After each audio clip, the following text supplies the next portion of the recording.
Good evening, fellow degenerates. Mickey D here for Cold Beer Sports on Tuesday night. Um, in a different mood to last night. Apologies about the singing and the state I was in. Anyway, it's Christmas time, so it doesn't happen too often. Uh, our two selections today: Fortescue looked like it was going to win, jumping the second last. A lot of money for it. Got on at 11-2, went off like was it 3-1. Um, and each way bet was all right. It's one to keep on, that will follow. It's a nice little chaser, only a 7-year-old. So come up because one today that was just better on the day and a bit better handicapped. So that's one to keep to following as well. Alpha Mix, right colours, wrong horse though. And I was very close to going on the other one, Schoolboy Hours, knowing me that the yard is flying.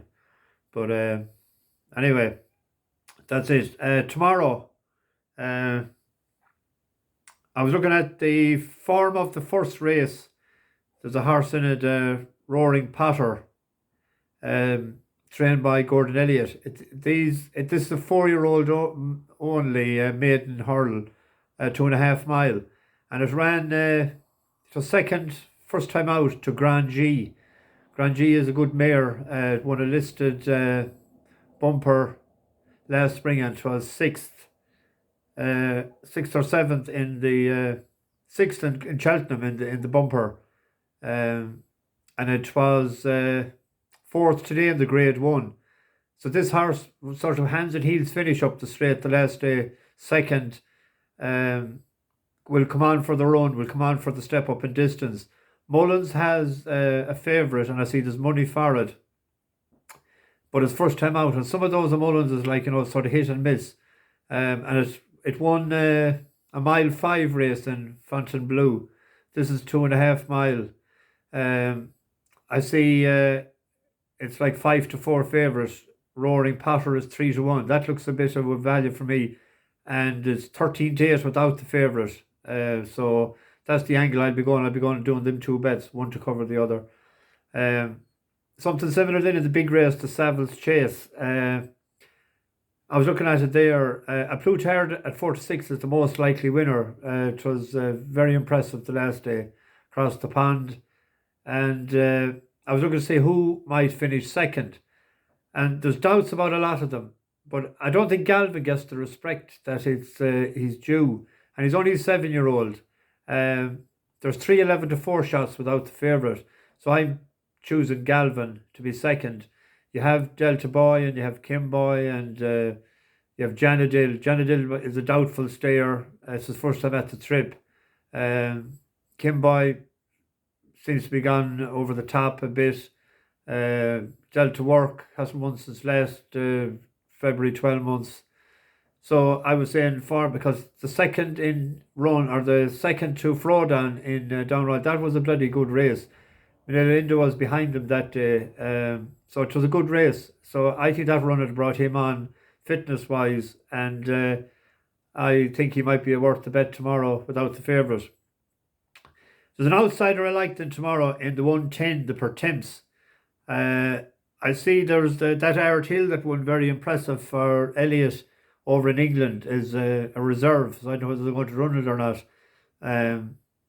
It's up £7 for win. I think one off 104 and it's up to 111. So that that looks to be fairly well handicapped. But it wasn't that great of a feed at beating Ascot. This is a Pertemps qualifier. Actually, I think the horse to finish sixth in this race the last 2 years went on to win in Cheltenham. Win the Pertemps. But there was a horse in it there, Whatsnottoknow, for Mouse Morris. Now, it was a decent enough hurler to begin with, and then it went chasing, and it was rated 130 chasing. But it went back hurling again this winter. And the first time it ran at 3 miles, it was in a Pertemps qualifier in Punchestown, and it was third. And Volcano and the name escapes me, Bin Dundee, they were behind it that day. It was a good run, I thought. It's only a 6-year-old. He's 20 to 1. The bookies are paying 6 places. So I thought that was a good each way bet tomorrow. Like a point each way at 20 to 1 to be in the first 6. Mouse does that to some horses, bring them back from chasing and that with to good effect. So hopefully, that the handbrake will be off tomorrow. He's qualified already, and I see he's quoted at 25 to 1 for the Pertims in Cheltenham. So maybe they must be going down that route. Because obviously somebody was getting prices for it before he ran in his qualifier the last day. So I'm just trying to read between the lines and trying to get a bit of value tomorrow. So there's my 3 selections, and the best of luck punting, and good racing again tomorrow. Mickey D for Cold Beer Sports, over and out. Bash those bookies.